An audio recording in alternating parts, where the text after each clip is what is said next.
We're going to lead with this. The real trap of capitalism is that you're working so hard that you want to live alone. The thought of living with your family, the thought of living with a bunch of other people is so exhausting, so that you can have your morning routine, your night routine. You don't want to cook with someone else talking to you in the kitchen. Fair observation, right? We have no more energy to share and be patient after a long day of work.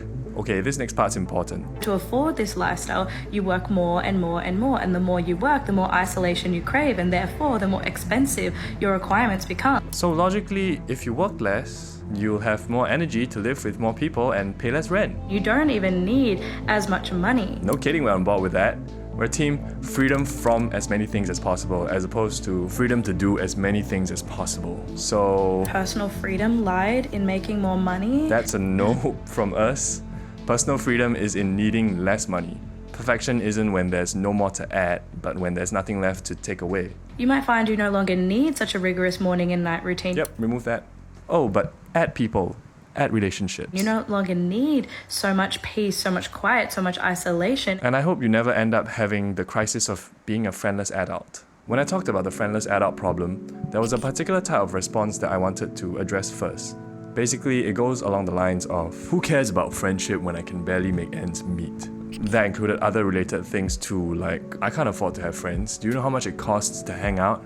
Obviously, the logical answer would be to focus on yourself and just become more financially secure before improving your social life. But nope, Todd and I will double down on friendship still being more important than money, even when you're broke. Even if you're broke forever. But that's ridiculous, right? So don't worry, I'll be the voice of reason here. So the ideal answer would go something like this. First, consider liking people again. Maybe stop working so much to increase those odds. Next, be broke with the people we can tolerate most. You don't even need as much money. Because we could pay less rent. After that, keep reconnecting with or finding our people, who will most likely be happy to connect in affordable settings. So we solidify our friendship network of non-materialistic people to be broke with together. Finally, focus on ourselves, improving the broke part where possible. Or hey, we can do it at the same time as previous steps, but never at the expense of human relationships. That comes first. I'm Phil. I'm Pierce. I'm Todd. And everything not saved will be lost. Safe to say, here are some things about friendship and money that aren't lost. We'll acknowledge this message isn't fully applicable to those struggling to make ends meet. It's for people who have enough but don't realize that they do. People who stay at their job from 8 AM to 8 PM Monday to Friday or more. Single, don't meet friends, no hobbies, just work. These are the people we're telling friendship is more important than money. Are we privileged to not be at the bottom of the rat race? Obviously, and privileged people could never understand how far the downtrodden have to go just to stay in the broken system of the world. But whoever we are, let this message serve us in reevaluating what's really important in life, when the time is right. The main attraction of this video is this interview with Raina Cohen, Reimagining Life with Friendship at the Center, by Anne Helen Peterson. It's a great read and we owe our growth to it. Here's an overview of what we're going to cover. Hypothetical ideal. What could it look like to rely more on community over money to survive and thrive? Challenging romantic relationships, because people lose friends for it and it's not as sacred as we think. History. Community comes first was how things used to be. What have we stopped that could be helpful now? Current limitations. What do we have from history that we can innovate with for modern times? Hypothetical ideal. So here's the important part again. Lately, humans work so much that we prefer isolation. Isolation is expensive. To afford it, we have to work more. Then the cycle repeats. The more we work, the more we require isolation, the more expensive it becomes to live. And again. Of course, most of us are stuck in our current situations, but realistically, how might we start from the ground up, prioritizing people in real life? In the case of the interviewee in the article, Raina, she had recently moved to a new city. Okay, doesn't that just scream privilege? Most people can't afford to move, especially not just to reset their social lives. Dude, this is just one case. People will find their own paths to prioritize friends. I think my friend and I were able to form such a close bond because we were able to get these magic ingredients without much effort. Time and togetherness were easy to come by because we lived a 5-minute walk from each other. That meant we didn't need to plan far in advance to see each other and could spend agendaless time together. And because we were each still early in the process of building our social worlds in DC, we had an abundance of free time. We lived life alongside each other. I'd stop by my friend's house on the way to the metro on weekday mornings just to have oatmeal and chat. Sure, friendships are easy when it's convenient. I'd have good friends too if we all still lived next to each other. So what happened to this friendship after they moved far apart again? Come on, we both know friendship doesn't have to be permanently active for it to be good and real. It's only ever been about cherishing what's in front of us in the moments we have it, however long or short it lasts. Plus, since we know closeness is hard enough as it is to achieve, why not set it up to make closeness as easy as possible, if we can? Whatever, must be nice not to have to worry about money as she goes about her relaxed life with her new friend. Okay, but notice how spending quality time with her friend didn't need to involve spending a lot of money to eat out at restaurants. Now let's say we have another reality that isn't late-stage capitalism. What? Where mega corporations don't exist and our lives aren't financially held hostage by the whole wage slave system? Yep. Businesses still exist, everyone still contributes value to humanity at large and gets paid for it. But the 40-hour work week becomes optional. Wow, please. People can work more if they love it and it's their mission or the most important thing in their life, or people can work less so they can spend more quality time on their love for people, their community, their human relationships. And people are just okay to earn less. Right, because nobody really needs more. Could we extend Reina's example of a good one-on-one friendship to the possibility of a growing network of people who actually like each other's company and can casually be in each other's presence without sapping the energy out of each other? Then think about how far this friend community melting pot could go. Would people just pop by the house from around the block, or the neighborhood, or the town, or the city? Okay, slow your roll. Now you're just asking for stranger danger. If closeness wasn't earned, we'd already be close to everyone. The world would be one big happy family. And if compatibility wasn't a thing, everyone would be close to each other. Doubt. Compatibility is just another limiting belief people use as an excuse to not be patient, open, and generous. Because who has the energy for that? People who don't work so much. Privilege. Universal ideal. Hypothetical ideal.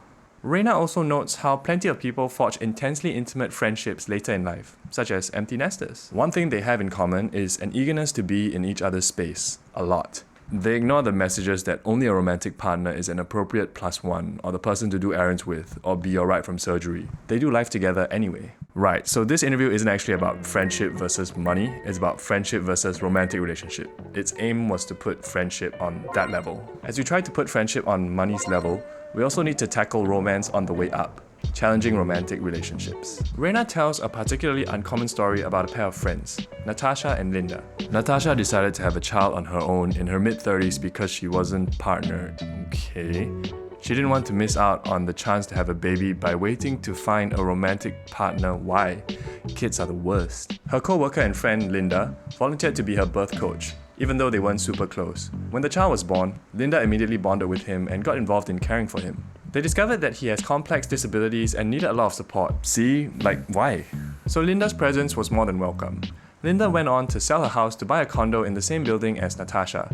That way she could be part of the daily routines of caring for the child. After years of functioning as a co-parent, it occurred to Linda that she should seek legal rights as his mother, which she managed to secure after some legal obstacles. The gist is, family law is built around marriage, so it can be tricky for someone like Linda, who isn't married to the biological parent, to be legally recognized as a parent. When I read this, my mind was blown. Parents can be two literal friends raising a kid together. None of that my partner's best friend spiel. Platonic friends can legally become family. Okay, fine, I'm on board just to say, take that, nuclear family. Great.